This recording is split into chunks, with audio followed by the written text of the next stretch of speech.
Hello everyone. In this video I'm going to cover chapters 2 and 3 from Managerial Accounting. In fact, some professors prefer to introduce the concept of job order costing in chapter 2 and then inform you about the accounting procedure in chapter 3.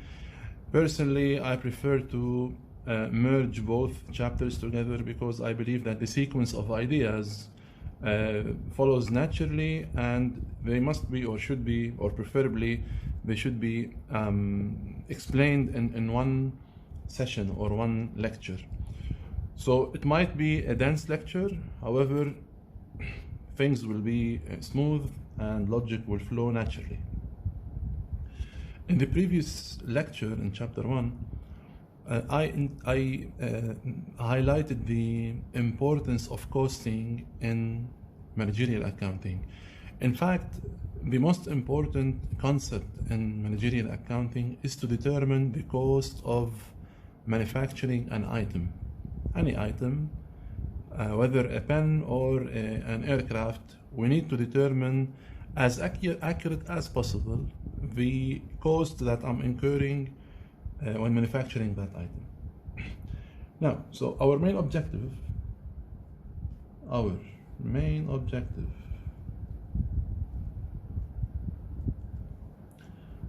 is to determine cost of goods sold, given that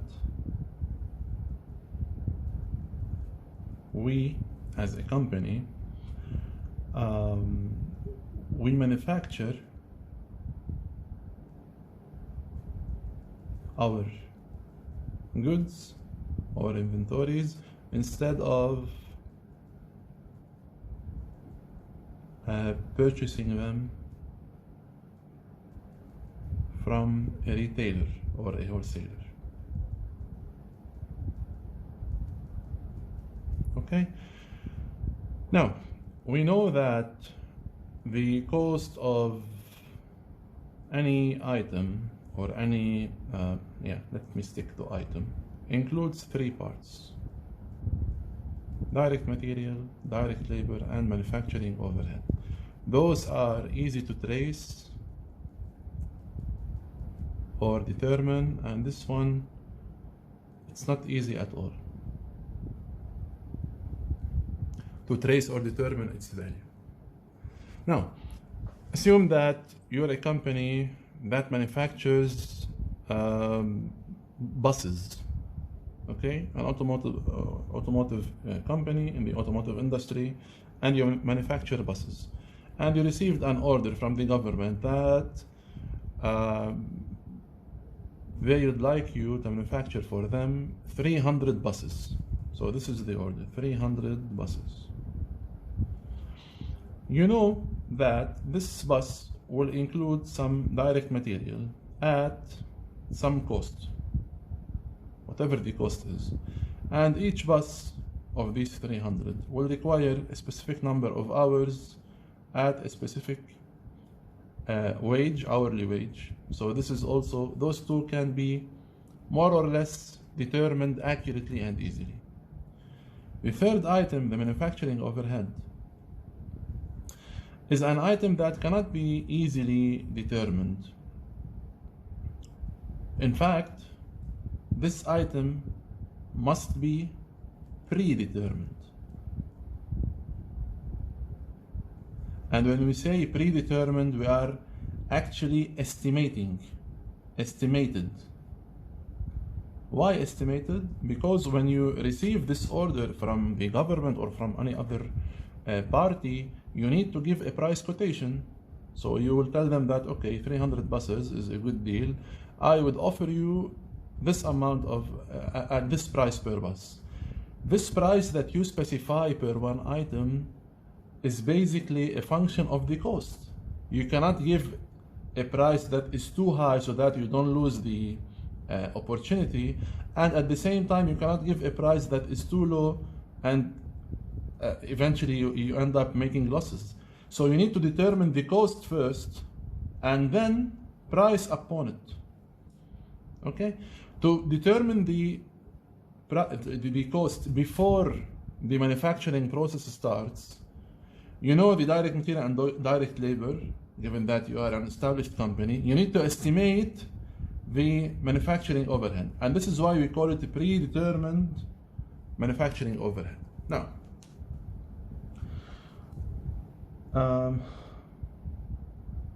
so let me just summarize or formally state a few important things. So assigning direct material and direct labor is more or less straightforward.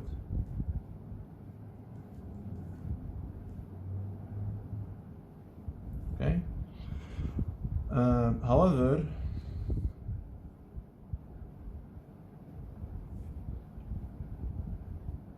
assigning manufacturing overhead can be really difficult. When I say assigning, I'm assigning the costs, those three costs, to the job, okay, to the job itself. Can be really difficult. Therefore, accountants had the need and the incentive to come up with a method to estimate manufacturing overhead ahead of time. So this is why we call it predetermined, before starting the manufacturing process. The reasons for manufacturing overhead to be difficult to assign are several. It's impossible to trace indirect costs, for example. This is one reason. There are multiple items that makes the process almost impossible. You have lighting, you have grease, you have oiling, you have polishing, painting, the salary of the production line, the salary of the marketing manager, several others, the insurance policy, the rent of the factory, and so on and so forth. Also, the fixed component here in the manufacturing overhead. Manufacturing overhead includes some fixed cost and some variable cost. For example, the rental is fixed, and for example, the grease used in the machines is variable. Still, the fixed cost in the manufacturing overhead varies with seasons. For example, if we think about the utility bill, the utility bill varies between summer and winter, because in winter you consume more electricity for the heating. So it's not easy at all. That's why we as accountants, came up with a method to estimate manufacturing overhead. So therefore, we need to allocate manufacturing overhead cost, or the manufacturing overhead cost, allocate the manufacturing overhead cost to products, any product that you are manufacturing, based on an activity base. We also refer to activity base, if you remember in the previous section, the cost driver, or also a new term, an allocation base. These three terms refer to the same thing: activity base, cost driver, allocation base. In fact, these three terms refer to the same thing, which is increasing or driving the cost in manufacturing overhead. For example, accountants found that, or accountants and engineers as well, found that manufacturing overhead increases almost linearly with the increase of labor hours, number of labor hours worked, or the number of machine hours worked, depending on the procedure of the manufacturing. So they found that as labor work more, they are consuming more lighting, they are consuming more grease, they are consuming more screws, any indirect costs. And when those labor are working more, the indirect salary of the line manager is also, or wage is also increasing. So they found a method to estimate manufacturing overhead based on an allocation base or cost driver or activity base, which drives the cost in manufacturing overhead. It's either direct labor, so the number of labor hours worked, or the number of machine hours worked, where both, as they increase, they will drive and increase the manufacturing overhead cost. So we need to allocate the manufacturing overhead cost to products based on an activity base, which is usually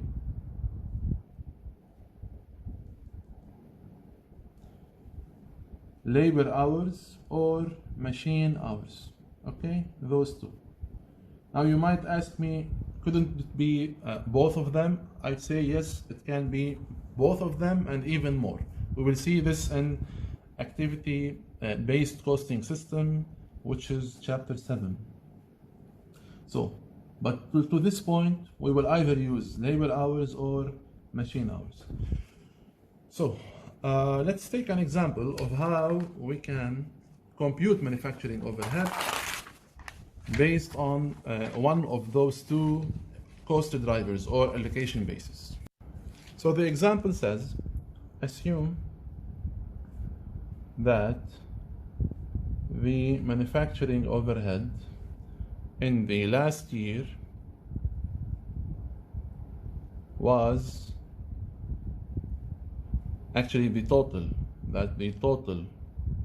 manufacturing overhead cost in the last year was $1 million.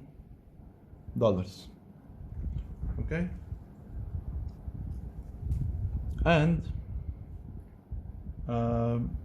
that the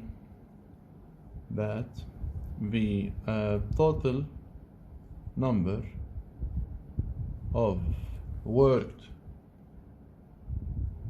labor hours was 50,000 hours. So here obviously the allocation base or the cost driver or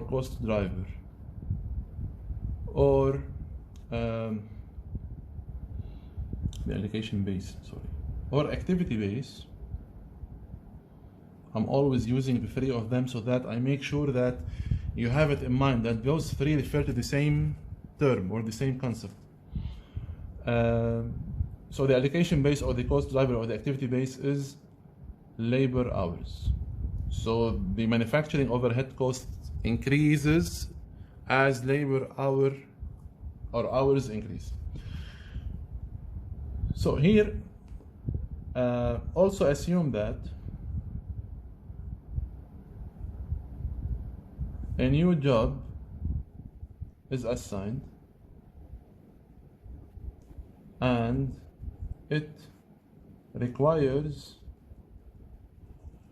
$1,500 in direct material, 50 hours of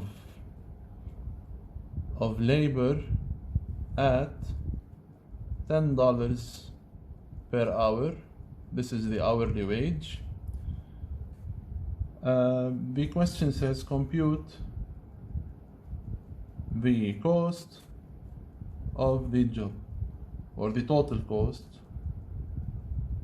of the job or the task. The answer here would be the total cost is the sum of direct material, direct labor, and manufacturing overhead. We know that direct material is given at $1,500. Direct labor, it's 50 multiplied by 10, so $500, plus manufacturing overhead. Now, manufacturing overhead, in order to estimate it for this job specifically, we need to do a step that computes the manufacturing overhead cost per each additional labor hour, given that the labor hour is the allocation base.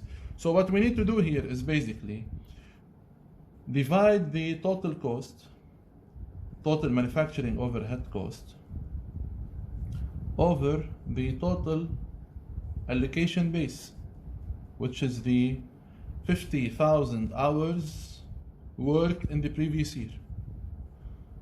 So 1 million over 50,000 hours. So you will have $20 here. Okay? So this means that for each additional labor hour worked, my manufacturing overhead cost will increase by $20. Remember that this number here is not the hourly wage. The hourly wage is $10. This is the additional manufacturing overhead incurred as one additional labor hour is worked. This thing here is called predetermined overhead rate, or what you will refer to as POHR. Okay? POHR. Great. So here, if you want to determine the manufacturing overhead, which is a function of labor hour, you would multiply the 50 by, so this is labor hour, LH, by $20, the POHR. And therefore you will get 1,500, 500, and a 2,000. Okay? And this is a $4,000. Now, given that you have estimated that this job will cost you $4,000, you can price accordingly. So you'd like to put a 20% margin and sell it for $4,800. This would be doable and feasible. So now we introduced the concept of POHR, how we compute it, how we can compute it, and how we can apply it in assigning manufacturing overhead to a job. Okay?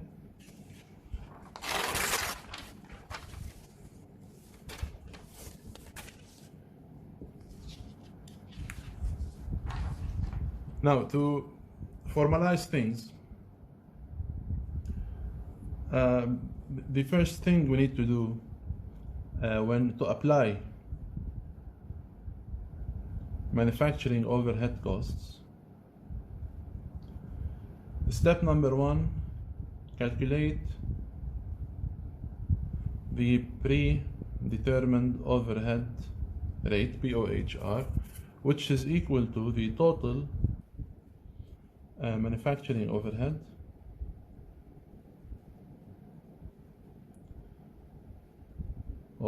cost divided by the total allocation base, or total units in allocation base. Now, to compute this POHR,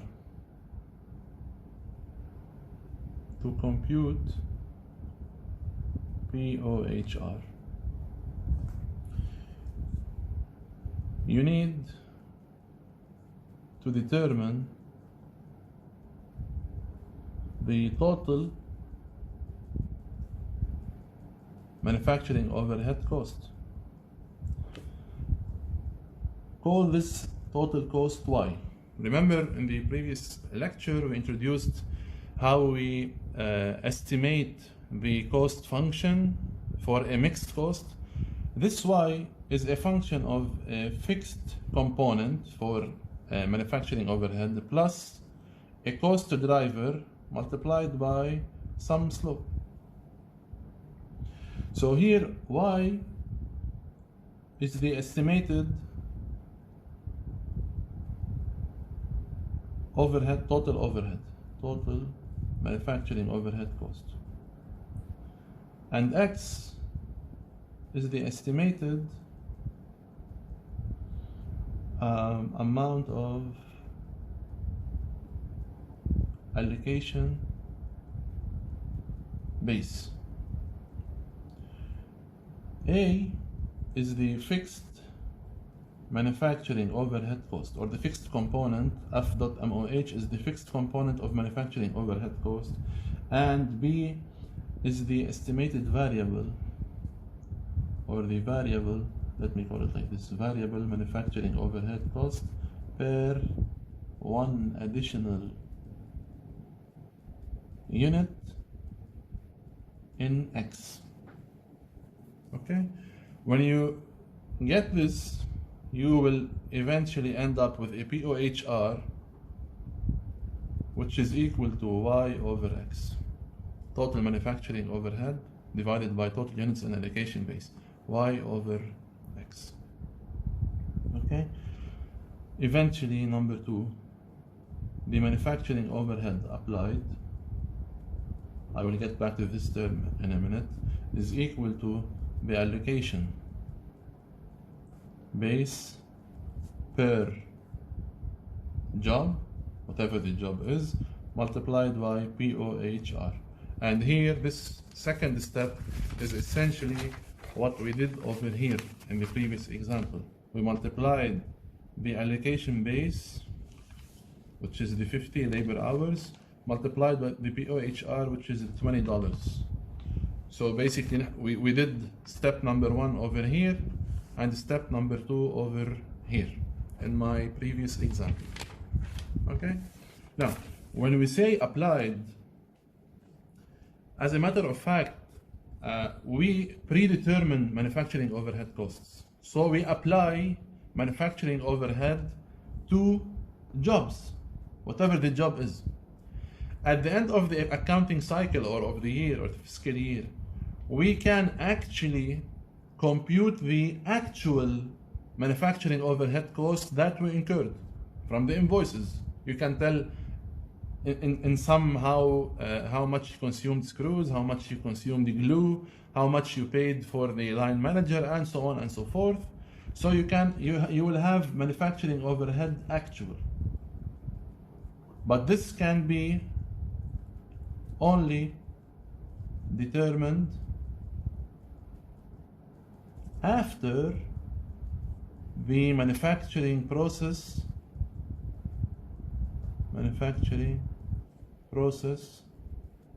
has ended. Okay? But you know, we need the estimated one so that we can price accordingly, because we need to estimate the cost of goods sold. So the manufacturing overhead actual and the manufacturing overhead applied should be compared to each other and reconciled. And we will see towards the end of the chapter how we reconcile manufacturing overhead applied to that actually happened. We need to reconcile them in a simple accounting procedure. Okay? So, to summarize what we've done so far, we introduced the three components of any cost of manufacturing an item. We motivated the importance of determining the cost of the goods that are manufactured before the manufacturing process starts, because we need to price accordingly. Then we learned what is in fact an allocation base or an activity base or a cost driver, and how this is used to compute the predetermined overhead rate, which is essential to determine the manufacturing overhead applied to a job according to the allocation base required by that job, by multiplying the allocation base for that job by the POHR, which was computed in step number 1. And also we used the function of the straight line, which we introduced in chapter 1, in order to compute POHR, where we divided Y over X, which essentially means the estimated total manufacturing overhead cost by the estimated amount of allocation base. Now, I'll move to the accounting part of the whole thing. So far, we were introducing how to compute some numbers. Now I'll move to the accounting or technical part of the chapter. Before doing that, I would like to introduce or remind you of some definitions. Remember last time we introduced the term raw material. So raw material, when you first purchase the items or the material that you will use in the manufacturing process before doing anything with it. Raw material. When you start processing those items, they move from the account of raw material in the inventory section in the balance sheet to something called work in process. Work in process. We usually refer to this as WIP, work in process. When the work in process procedure ends, you move them from the work in process account to the finished goods account. And when we say finished goods, it's basically as if you purchased ready to sell inventory from a wholesaler. But the difference here, of course, is that you are manufacturing those. Before moving to the debit and credit part, I need to introduce two more terms. One of them you are familiar with and the other you're not. The one that you are not familiar with is the cost of goods manufactured. Okay? The cost of goods manufactured is totally different from the cost of goods sold. You might have a cost of goods manufactured for $1 million, cost of manufactured goods, and you might not sell even one item of them. So cost of goods sold might be zero, and the cost of goods manufactured might be $1 million. Okay? The cost of goods manufactured is basically computed as the beginning work in process plus the total manufacturing cost minus ending work in process. So assume that you started the year with $500 inventory that are in the middle of the procedure of manufacturing. Then you added to them throughout the year $12,000, and you ended at the end with, before you closed the accounting cycle, with $1,500.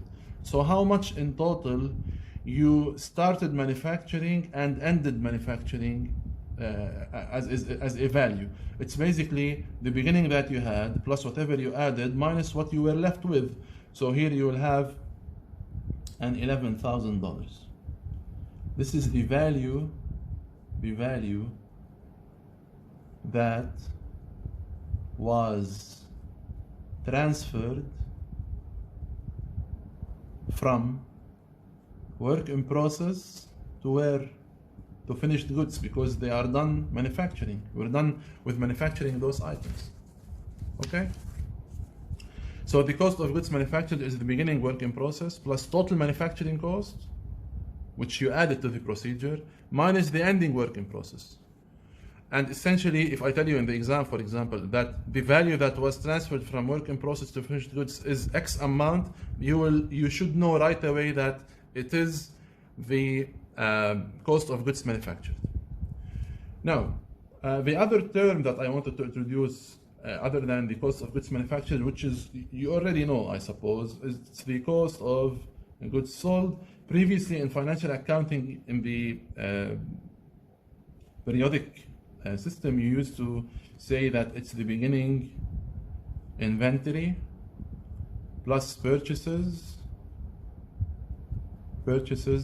minus the ending. However, here, given that we are dealing with a manufacturing company, we don't have any purchases. Instead of purchases that are added to the beginning inventory throughout the year, we have cost of goods manufactured. So whatever we have manufactured throughout the year should be added to the beginning inventory. And still, the name inventory, we don't use it anymore. We use the beginning finished goods, because as a merchandiser, we buy goods and inventory from a wholesaler. However, when We are a manufacturing company. We manufacture goods, and it's called the inventory, or the goods that are ready to be sold are called finished goods. So beginning finished goods plus the additions to the finished goods minus the ending finished goods. So instead of purchases, we use cost of goods manufactured, and instead of beginning inventory or ending inventory, we use beginning finished goods and ending finished goods. So far, you need to keep in mind that cost of goods sold are different from cost of goods manufactured, and cost of goods manufactured is the value that is transferred from work in process to finished goods. So the goods that are ready to be sold. Now, moving to the accounting part. I will first start by drawing some diagram, if you want, that depicts the flow of costs. So we are going to learn the flow of costs. I will write between parentheses from the moment the material arrives to the company or the corporation till it gets sold out. Okay? So from the moment that we as a manufacturing company purchases raw material or purchase raw material up until we sell it. So the full process of manufacturing, how the costs fly or are transferred from one account to another. So to begin with, let me open the accounts for all relevant accounts that I will be dealing with. So raw material is one of the accounts. Of course, it's the most basic account. Raw material. Then we'll have manufacturing overhead. So this is an inventory account. This is an inventory account. Those are assets. Work in process is also an asset. Work in process. Finished goods are assets as well. Maybe we'll need some. So raw material refers to direct material and indirect material. Manufacturing overhead is the third component of the cost. The second component of any cost is the labor, and labor are usually paid through their salaries. So I will open a T account for salaries payable. Salaries payable. This can also be salaries expense, depending whether you pay on the spot or not. So the starting point, here I'll use another color to manage our vision.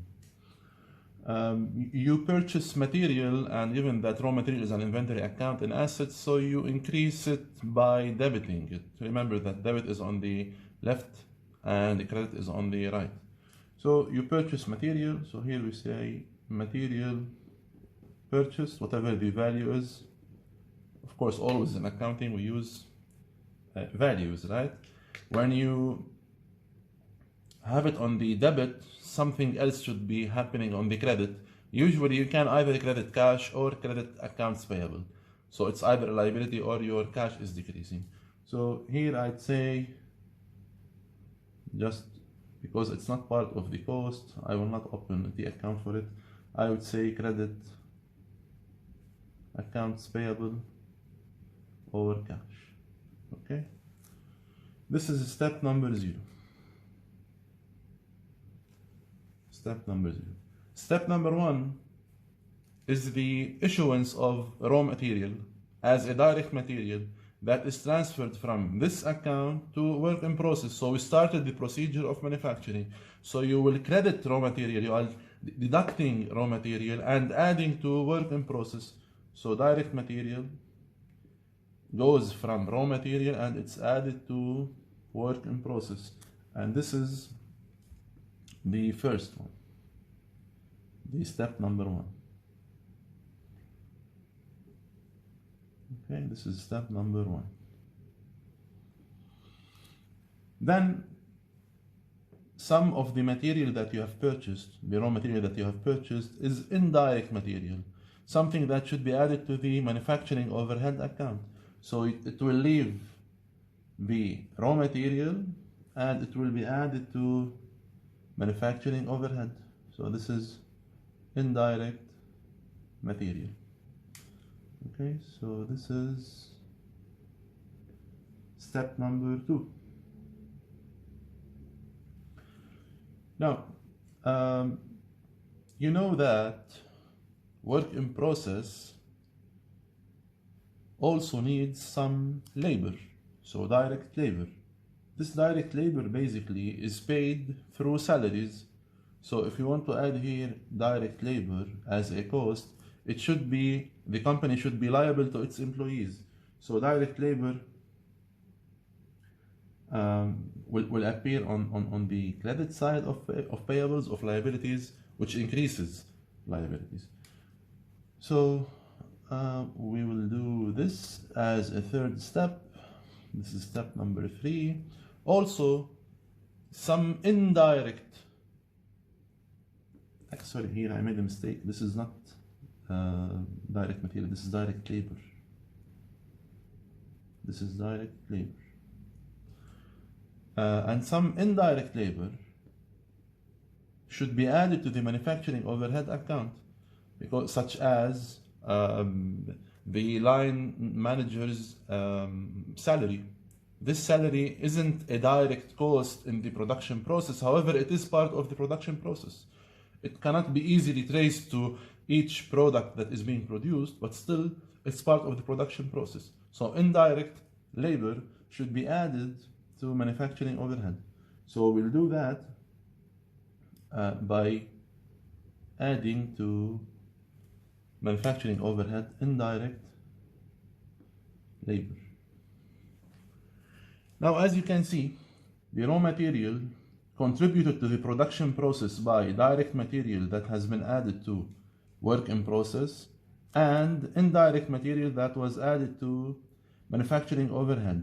Labor contributed to the production process through their salaries by direct labor, which is added to the work in process, and indirect labor that has been added to manufacturing overhead. So as you can see, the direct costs are added to the work in process, and the indirect costs are initially added to the manufacturing overhead. Some other manufacturing overhead arises. So this is also step 3. Step 3 has 2 parts, which only comprises labor, direct and indirect. Both of them are step 3. In the 4th step, we add to the manufacturing overhead some other costs. Such other costs are expenses. So this is the 4th step, where we credit utilities, depreciation,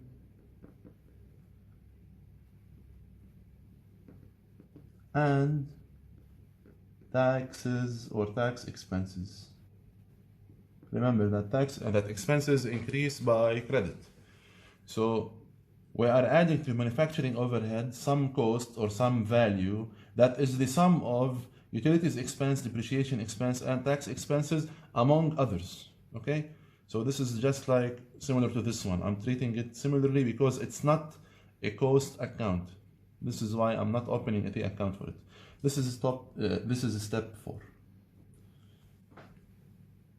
Now, in the 5th step, any cost includes, any manufacturing cost includes 3 components: material, labor, and the manufacturing overhead component. So we will transfer from the manufacturing overhead account the overhead applied, or the manufacturing overhead applied. Remember I mentioned this term before? So this is computed using the POHR, and this is not the actual manufacturing overhead cost. I will get back to this point where we need to reconcile the applied overhead with the actual overhead costs. So I will be transferring this from the manufacturing overhead balance to or account to the work in process account, and this will be overhead applied. This is step number 5. Okay, now I have all what it takes to get me a product ready to be sold, which is finished goods. So I need to transfer those from here to here, to this T account, which is finished goods. Remember that the value that is transferred from work in process to finished goods is called cost of goods manufactured. And this is the value that will leave this account all the way down to finished goods. So now, as if I purchased some ready to sell inventory, I have them in the finished goods account. When I make a sale, I will have cost of goods sold. I will sell them here. This is the value of cost of goods sold, and it will appear on the debit side. Cost of goods sold as well. This is step 6, cost of goods manufactured, and cost of goods sold is step 7. Now, when you understand this, and you know how the cost flows through accounts, it's easy to do the debit and credit transactions. So now what we will be doing, we will simply step by step. So step number 1, we will see what's on the debit and what's on the credit. It might sound redundant, yet I prefer to do it step by step, just to make sure that you grasp the idea. So in step 0, you purchase raw material. So when you purchase raw material, you are adding to the raw material account, which is an asset, so it increases by debit, whatever the value is, and you are crediting. I will always use payables. You can credit cash as well. It's the same amount. Okay. Then in step number 1, transfer direct material from raw material account to work in process. So you will debit work in process. It's the asset that is increasing, and raw material is the asset that is decreasing. So this is the value, and this is whatever the value is. Okay. Then in step number 2, we are transferring. Step 2, transfer indirect material from raw material account to manufacturing overhead. So manufacturing overhead is the value or the account that is being debited or increasing. It's being increased. So whatever the value is, and it's coming from raw material.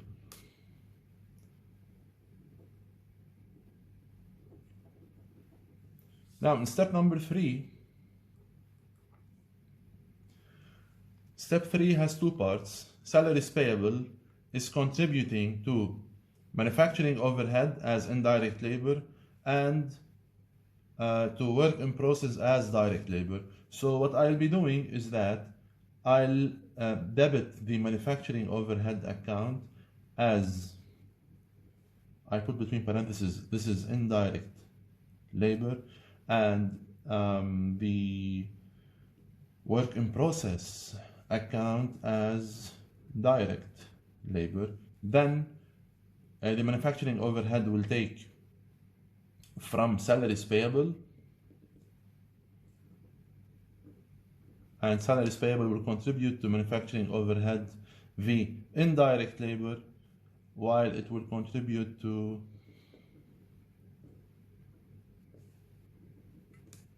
work in process the direct labor. Okay, you can split those into two separate ones. You can have them as a step 3.1, step 3.2. It doesn't matter, whatever makes you feel more comfortable. The fourth step, step number 4, we will be incurring additional other indirect costs that should be added to manufacturing overhead.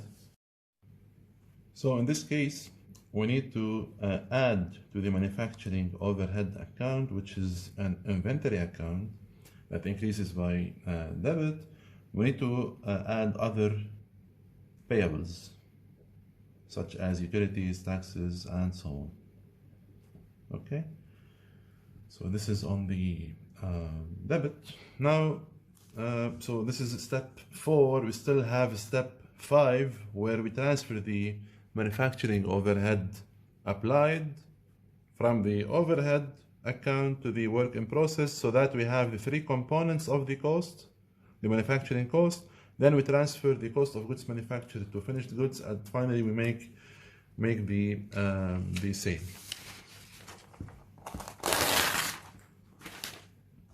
So in step number 5, step 5, we transfer, actually we apply the overhead cost, we apply the overhead cost and transfer its value from manufacturing overhead to work in process. So in this case, you will be adding to work in process some costs. It's an inventory account that increases by debit, and deducting from manufacturing overhead cost the applied value. In step 6,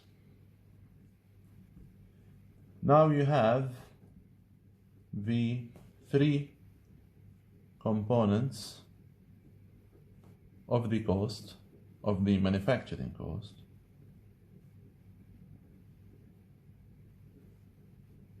and you are ready to transfer finished goods from WIP to FG, which is also finished goods. So in this case, we will be debiting finished goods, which is an inventory account, and crediting work in process, which is also an inventory account. The value transferred is called cost of goods manufactured. Okay. In step number 7, which is the last step we have, in step number 7, this is an easy one. You make the sale. When you make the sale, you know that your cost of goods sold will increase and your inventory or finished goods will decrease. At the same time, you have a receivable for a revenue that you have earned, sales revenue, assuming that we're using a perpetual system. This is financial accounting, okay? So basically we're done with the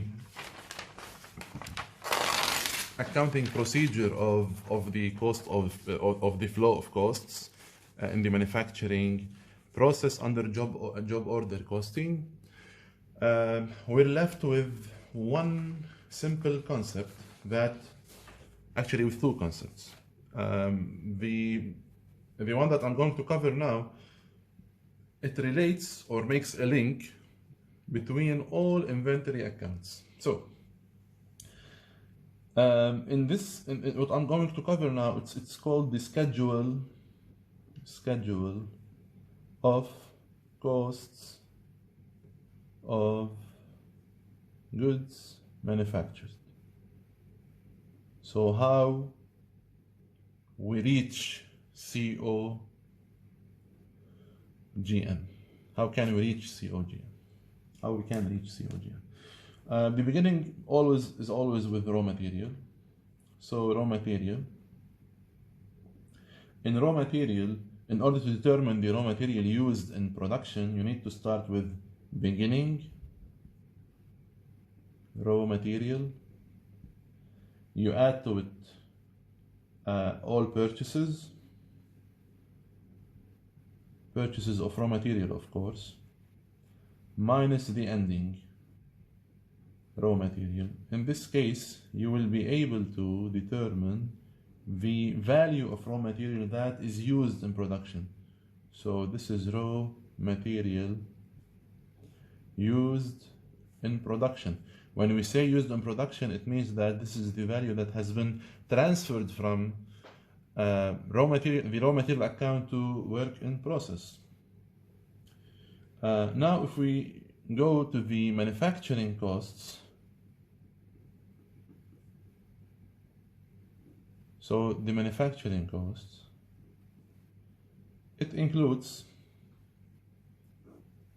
direct material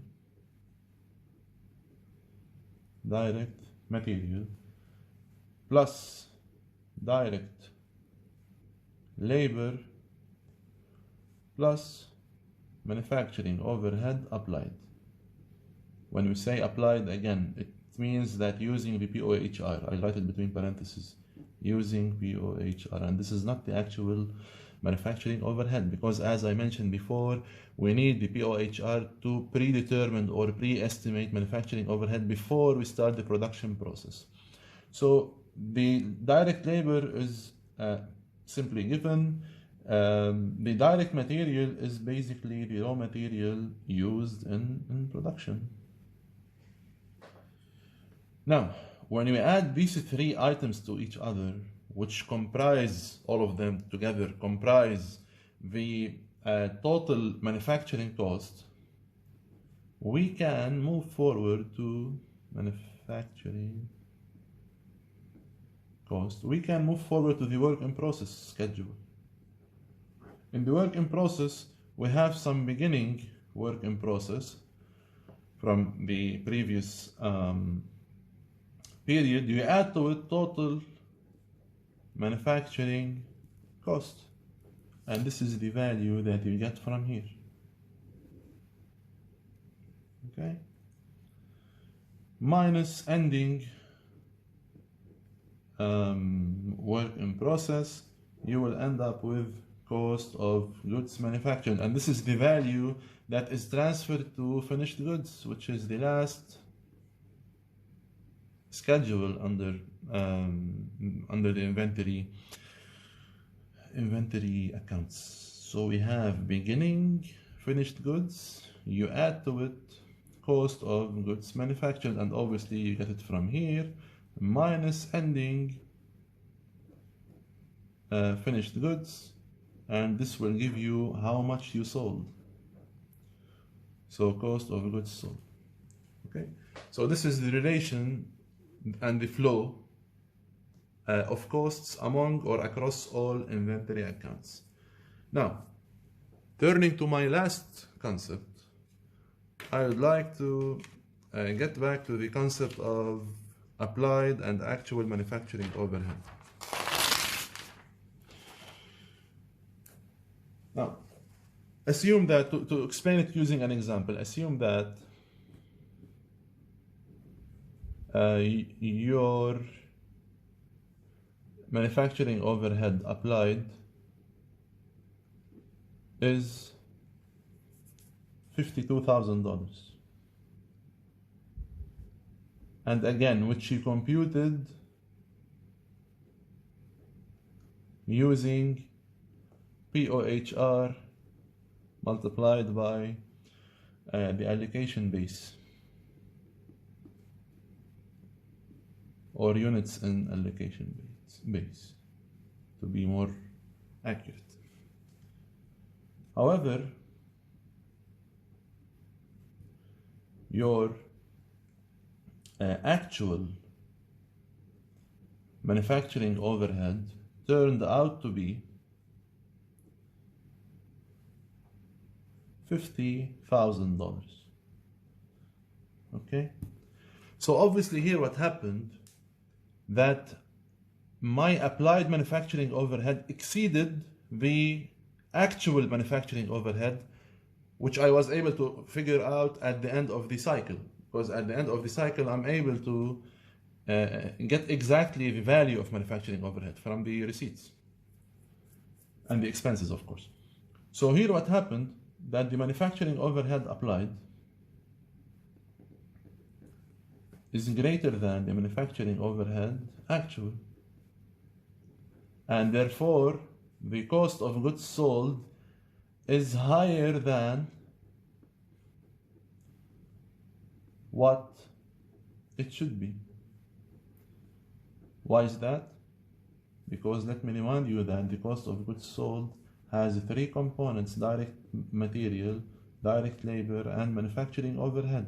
And throughout the chapter, whenever we were transferring costs, and the cost flow shows that we are always using the manufacturing overhead applied.